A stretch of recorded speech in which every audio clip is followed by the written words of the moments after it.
On est parti sur une série sur les 5 biais psycho les plus dévastateurs en trading et on va commencer dans un premier temps par le FOMO. Beaucoup trop de traders abandonnent à cause de ce biais psychologique-là qu'ils n'arrivent pas à corriger. C'est ultra important de comprendre ce qui vous fait perdre en trading, ce qui vous fait ne pas être rentable, et donc je vais vous donner les 5 biais psycho les plus dévastateurs et ceux qui sont le plus récurrents. Je vous partage donc mes notes que j'ai faites à l'écrit. Je vais tout simplement vous lire, d'accord? Le plus important, c'est vraiment de comprendre ce qu'il y a à l'intérieur, d'accord? Et c'est pas la façon dont je l'exprime. Juste comprenez que le FOMO, pour moi, ça a été, je pense, mon biais psycho le plus dur à corriger. Parce qu'en fait, on a l'impression que c'est rien. On a l'impression que le prochain trade, on va pas faire cette erreur. Alors qu'en fait, on est juste coincé dans cette sorte de prison qui est le FOMO. Et donc, je vais tout simplement vous présenter comment, je vais vous donner un framework complet pour savoir concrètement comment vous pouvez corriger ça. Là, c'est hormis le système psycho que je vous enseigne dans la formation, d'accord? Là, c'est vraiment concentré uniquement sur le FOMO. Vous êtes prêts? C'est parti. Donc, le FOMO ou Fear of Missing Out est l'un des biais psychologiques les plus connus et les plus dévastateurs dans le trading, pouvant porter atteinte à votre capital et à votre confiance.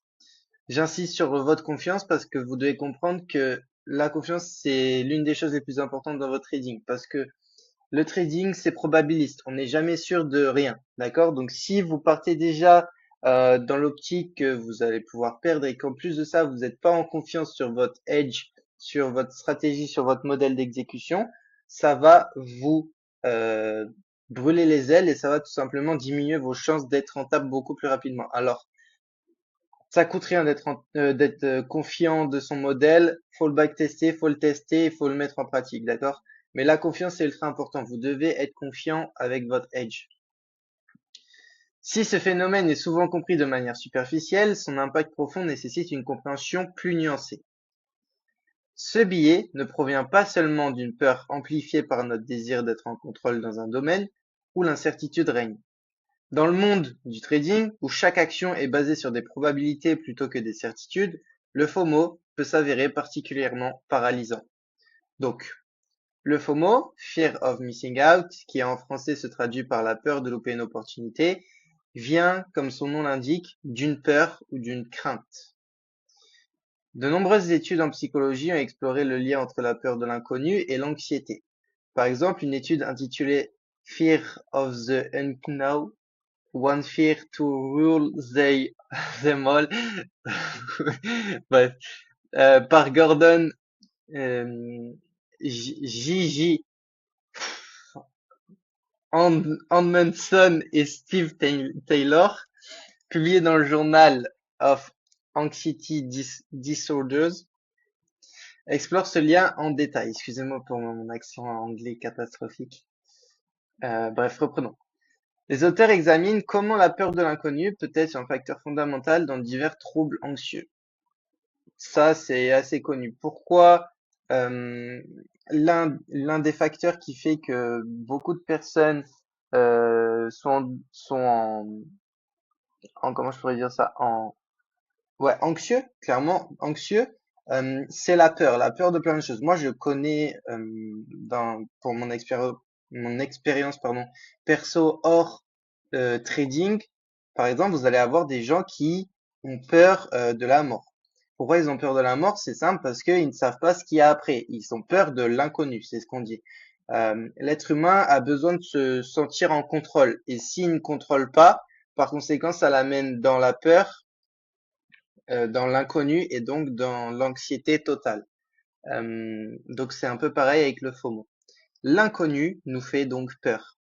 De plus, le FOMO peut être exacerbé par l'environnement hyper connecté actuel où les traders sont constamment bombardés d'informations sur les opportunités manquées. C'est la raison pour laquelle un nombre incalculable de petits investisseurs s'empressent d'acheter du BTC alors que le prix est beaucoup trop haut. Et il y avait des investisseurs qui achetaient du BTC à 100K, quoi, parce qu'ils pensaient qu'il allait aller à 1 million.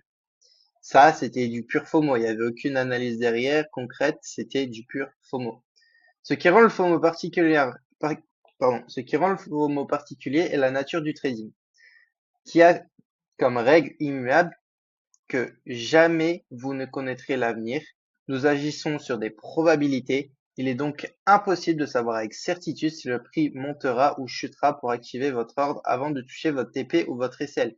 C'est ce que je me bute à vous dire à chaque fois dans l'accompagnement, dans l'écosystème et même sur YouTube ou dans mes Reels Insta. C'est ultra important de comprendre que vous agissez dans un monde probabiliste. D'accord? Donc, ça crée beaucoup d'inconnus et donc beaucoup de peur. Partons du principe que vous ne maîtrisez que trois éléments, votre point d'entrée, votre take profit et votre stop loss. Le reste, y compris les mouvements du prix vers ces points, échappe à votre contrôle. Il est crucial de réaliser que l'objectif individuel de chaque trade n'est pas nécessairement de générer des gains, mais de suivre votre plan.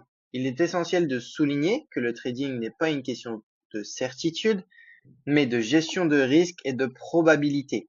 Ça, c'est ce que je vous enseigne aussi, c'est changer vos croyances. Au début, vous pensez que le trading, c'est une question d'avoir raison, d'avoir tort. Non. Le trading, c'est une question de gestion de risque, de probabilité et d'exécution de l'edge. Donc, le résultat de chaque trade unique n'est pas aussi important que la cohérence et la discipline sur le long terme. Si vous ressentez la peur de manquer un mouvement de marché que vous aviez anticipé, rappelez-vous que votre rôle n'est pas de prédire l'avenir, mais de réagir de manière stratégique aux opportunités qui se présentent. D'accord?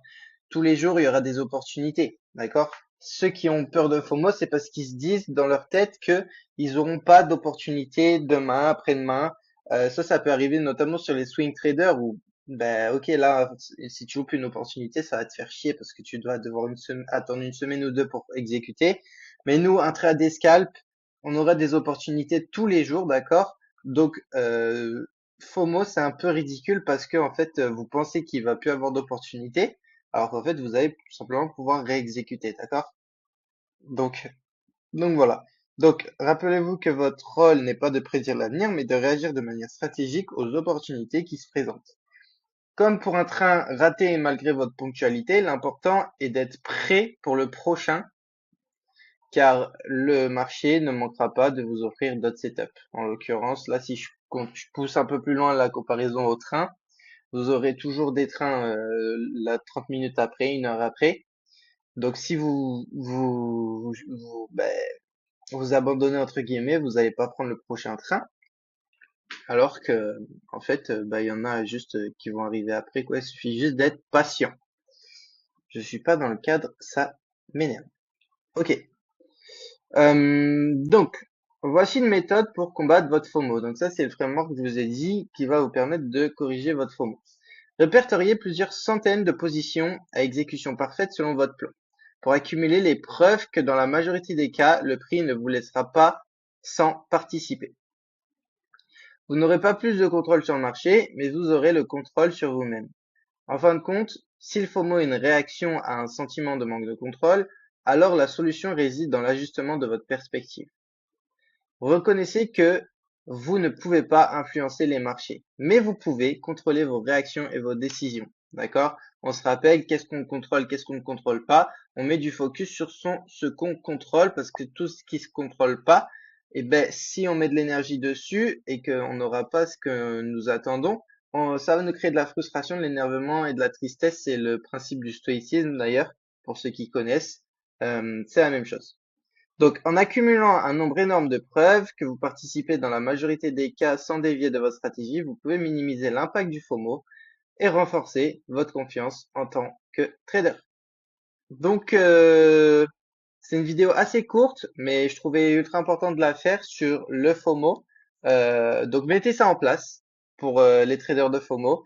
Et nous, on va voir le prochain biais psycho qui sera donc le revenge trading. Je ne sais pas si je vais mettre ça sur YouTube. Mais en tout cas, elle sera dans l'écosystème parce que c'est ultra important de comprendre que même si vous maîtrisez le système psycho que je vous ai implémenté avec le ABC Game, tous les trucs comme ça, vous devez comprendre les biais psychologiques majeurs et identifier lesquels sont les plus proches de vous, d'accord? Donc voilà.